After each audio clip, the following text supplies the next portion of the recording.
نحمده ونصلي ونسلم على رسوله الكريم اما بعد فاعوذ بالله من الشیطان الرجیم بسم اللہ الرحمن الرحیم۔ آج 26 ذی الحج 1441 ہجری ہے اور 4 دن کے بعد یکم محرم 1442 ہجری انشاءاللہ شروع ہو جائے گا، اور وہ دن ہجری کیلنڈر کا پہلا دن یوم سیدنا عمر فاروق رضی اللہ تعالیٰ عنہ کے نام سے موسوم ہے۔ اس دن خلیفہ ثانی سیدنا عمر فاروق رضی اللہ عنہ کی شہادت کا دن ہے۔ اسلام کے جید بزرگوں میں سے ایک بزرگ، نبی پاک صلی اللہ علیہ وسلم کے سسر، دوسرے خلیفہ راشد، 10 جنتی صحابہ میں سے دوسرے صحابی حضرت سیدنا عمر فاروق رضی اللہ عنہ۔ نبی پاک صلی اللہ علیہ وسلم سے ان کا رشتہ اس طرح ملتا تھا کہ نبی علیہ السلام کے جو 9 دادا تھے، کعب جن کا نام تھا، ان کے 2 بیٹے تھے، ایک کا نام عدی، ایک کا نام مرہ۔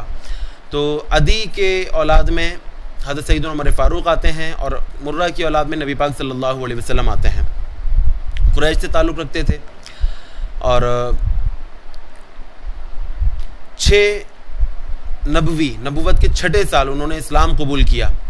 بڑے زبردست بہادر انسان تھے، بہت طاقتور تھے، بڑے غصے والے تھے سیدنا عمر فاروق رضی اللہ عنہ۔ نبوت کے 6 سال تک اسلام کے شدید مخالف تھے اور مسلمان نہیں ہوئے تھے تو مسلمانوں کے مخالف تھے اور مسلمان ڈرا کرتے تھے ان سے۔ ان کے اسلام لانے سے پہلے تک 39 لوگ مسلمان ہو چکے تھے، یہ 40ویں صحابی تھے جو مسلمان ہوئے، اور نبی پاک صلی اللہ علیہ وسلم نے خاص ان کے لیے دعا فرمائی تھی، اللہ تعالیٰ سے ان کو مانگا تھا کہ اللہم اعز الاسلام بی عمر بن الہشام و عمر بن الخطاب او عمر بن الخطاب، کہ یا اللہ اسلام کو عزت عطا فرما یا تو عمر بن ہشام کے ذریعے یا عمر بن خطاب کے ذریعے۔ عمر بن ہشام نام تھا ابو جہل کا اور عمر بن خطاب حضرت عمر فاروق تھے۔ چنانچہ نبی علیہ السلام کی جو دعا تھی اس وقت قبول ہوئی، اور قبول ہوئی حضرت سیدنا فاروق اعظم کے حق میں، اور اگلے ہی دن حضرت سیدنا عمر فاروق جو ہے وہ اسلام لے آئے۔ ایک واقعہ ہے جو کہ پہلے بیان کیا جا چکا ہے، لوگوں کو پتہ ہے۔ اسلام لاتے ہی 40ویں صحابی تھے جو مسلمان ہوئے، اور اللہ تعالیٰ نے آیت نازل فرما دی، یا ایھا النبی حسبک اللہ ومن اتبعک من المؤمنین، کہ اے نبی صلی اللہ علیہ وسلم آپ کو اللہ تعالیٰ کافی ہے اور آپ کے مومن پیروکار کافی ہیں۔ یہ 40 صحابہ السابقون الاولون کہلاتے ہیں۔ مفسرین کہلاتے ہیں کہ یہ آیت اللہ تعالیٰ نے روک کر رکھی تھی، نازل نہیں فرمائی تھی، کیونکہ 39 لوگوں میں 3 خلفاء راشدین اسلام لا چکے تھے۔ سیدنا ابوبکر صدیق رضی اللہ عنہ سب سے پہلے، سیدنا علی رضی اللہ عنہ بچوں میں سب سے پہلے، اور عثمان غنی رضی اللہ عنہ ابتدا میں، اور حضرت سیدنا عمر فاروق باقی تھے۔ جو ہی اسلام لے آئے اللہ تعالیٰ نے آیت نازل فرما دی، السابقون الاولون میں سے ہیں، تمام غزوات میں نبی علیہ السلام کے ساتھ شریک رہے اور بھرپور جو ہے وہ حصہ لیا، اسلام کی ہر طریقے سے مدد فرمائی۔ نبی علیہ السلام کی طرف سے بے شمار صفات تھیں جو ان کو ملی تھیں، جس میں سے سب سے مشہور جو تھی وہ صفت عدل تھی۔ سیدنا عمر فاروق کا عدل و انصاف ایسا تھا کہ آج تک چاہے مسلمان ہوں چاہے کافر ہوں وہ ان کی مثالیں دیتے ہیں۔ سیدنا عمر فاروق رضی اللہ عنہ کی فضائل میں سے بے شمار فضیلتیں ہیں، جن میں سے آپ کو 2-3 میں آپ کو بتاتا ہوں کیونکہ وقت جو ہے نا زیادہ نہیں ہے۔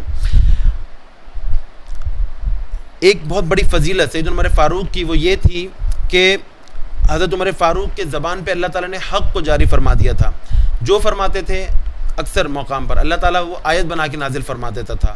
تو ایسے بے شمار مقامات قرآن مجید میں ہیں جو کہ سیدنا عمر فاروق کے مشوروں کے مطابق نازل ہوئے ہیں۔ تقریباً 21 مقامات مفسرین نے گنوائے ہیں کہ جس میں سیدنا عمر فاروق نے مشورہ دیا تو اللہ تعالیٰ نے وہ آیت بنا کے نازل فرما دی۔ اچھا، اس کے پیچھے ایک حدیث بھی ہے۔ وہ حدیث یہ ہے کہ نبی علیہ السلام نے فرمایا کہ ہر نبی کی امت میں ایک محدث ہوتا ہے، اور میری امت میں جو محدث ہے وہ عمر ہیں۔ تو صحابہ نے پوچھا کہ یا رسول اللہ من المحدث، محدث کون ہوتا ہے؟ تو حضور نے فرمایا محدث وہ ہوتا ہے کہ جس کی زبان سے فرشتے کلام کرتے ہیں۔ تو یہ حدیث اور یہ آیتیں ایک دوسرے کے بالکل موافق ہیں۔ پتہ چلتا ہے کہ سیدنا عمر فاروق کی زبان پر اللہ تعالیٰ نے حق کو جاری فرما دیا تھا۔ بے شمار آیات ہیں جن کو موافقات عمر کہا جاتا ہے۔ تو وہ آیات جو ہے میں آپ کو انشاءاللہ بھی کچھ آیتیں میں آپ کو پڑھ کے سناتا ہوں، ٹھیک ہے؟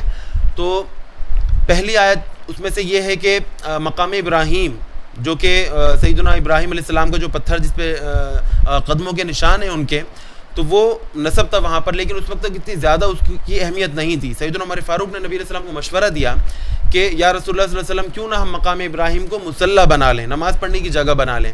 تو اللہ تعالیٰ نے آیت نازل فرما دی واتخذوا من مقام ابراہیم مصلی، یہ پہلی موافق عمر آیت تھی.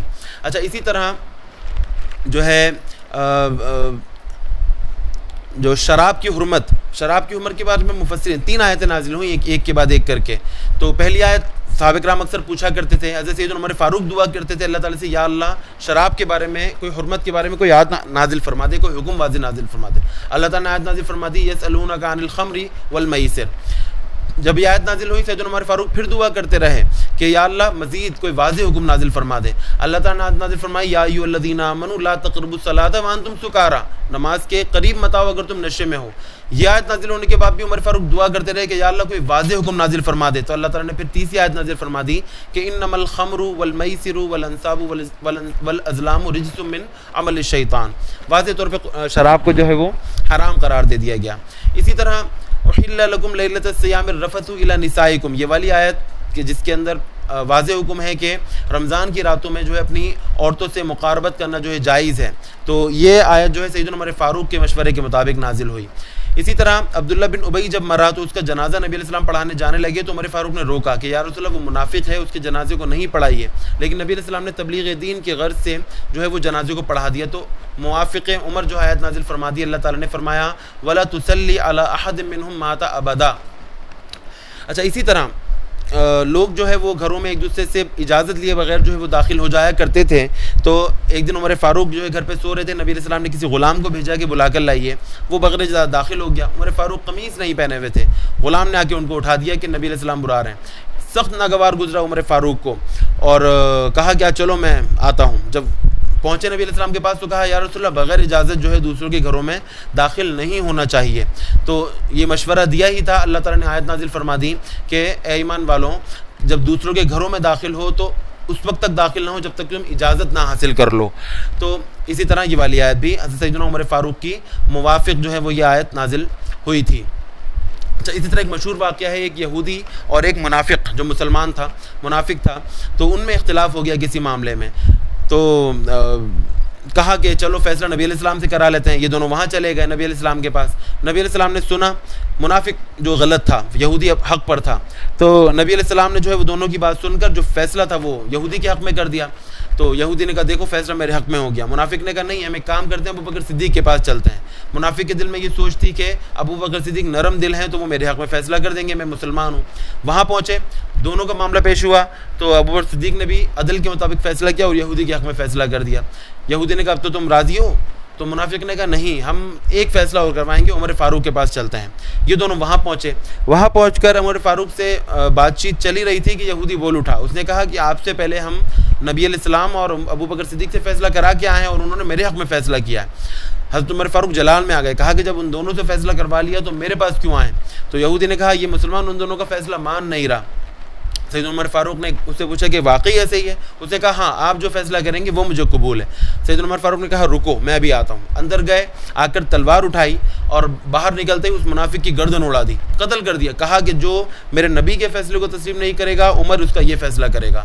مدینے میں شور و بکا جو ہے وہ مچ گئی. لوگ جو ہے وہ واویلا کرنے لگے جو منافق تھے کہ عمر فاروق نے مسلمان کو قتل کر دیا. تو اس موقع پہ اللہ تبارک و تعالیٰ نے عمر فاروق کی تائید میں جو ہے وہ آیت نازل فرمائی، میرے ذہن میں نہیں آ رہی.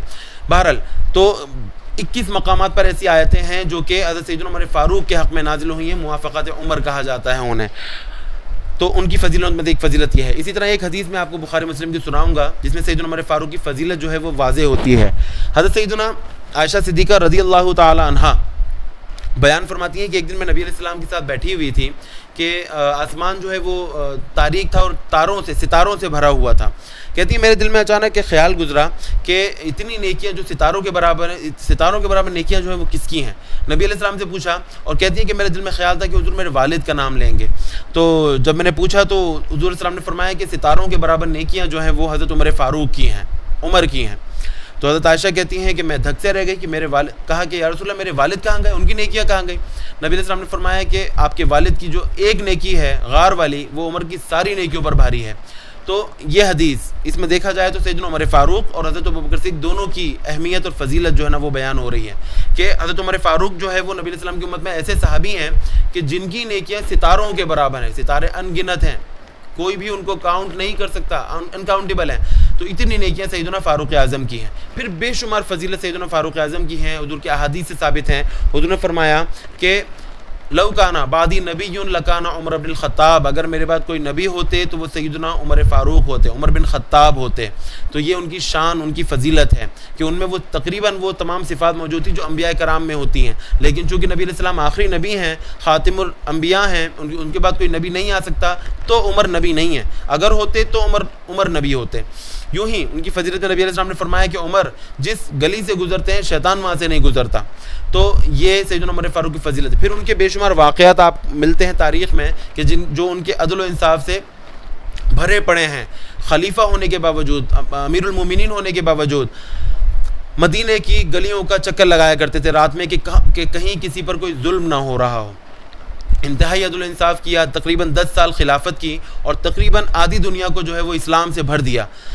روایت میں آتا ہے، تاریخ میں آتا ہے کہ تقریباً 22,51,030 مربع میٹر اتنا جو ہے وہ انہوں نے زمین کو جو ہے وہ اسلام سے بھر دیا. تقریباً ممالک کو جو ہے مسلمان کر دیا. اکثر ممالک مسلمان ہو گئے یا پھر خراج دیا کرتے تھے. چنانچہ 10 سال انہوں نے خلافت کی اور اس کے بعد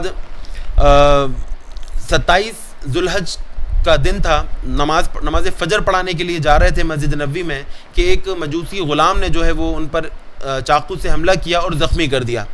ابو لولو فیروز اس کا نام تھا اور اس نے جو ہے وہ حملہ کر کے زخمی کر دیا. لوگ اٹھا کر لے آئے اور شدید زخمی ہو گئے تھے. کھلایا پلایا اگر جاتا تھا تو وہ ان کے زخم کے راستے سے باہر نکل جاتا تھا. 2-3 دن تک جو ہے وہ زخمی رہے اور اس کے بعد یکم محرم الحرام کو سیدنا عمر فاروق کا وصال ہو گیا اور اسلامی دنیا جو ہے اپنے دوسرے خلیفہ سے محروم ہو گئی. اپنی تقریر کا اختتام سیدی اعلیٰ حضرت کے اس شعر پر کروں گا. فرماتے ہیں کہ وہ عمر جن کے اعداء پہ شیدہ سقر جو ہے جہنم کا نام ہے اور اعداء دشمن کو کہتے ہیں، کہ وہ عمر جن کے اعداء پہ شیدہ سقر، حضرت سیدنا عمر فاروق کے دشمنوں پر جہنم جو ہے وہ نثار ہوتا ہے، جہنم ان کو جو ہے وہ جہنم شیدہ ہوتا ہے ان کا، یہ مطلب ہے. فرماتے ہیں کہ وہ عمر جن کے اعداء پہ شیدہ سقر، اس خدا دوست حضرت پہ لاکھوں سلام. وما علینا الا البلاغ المبین.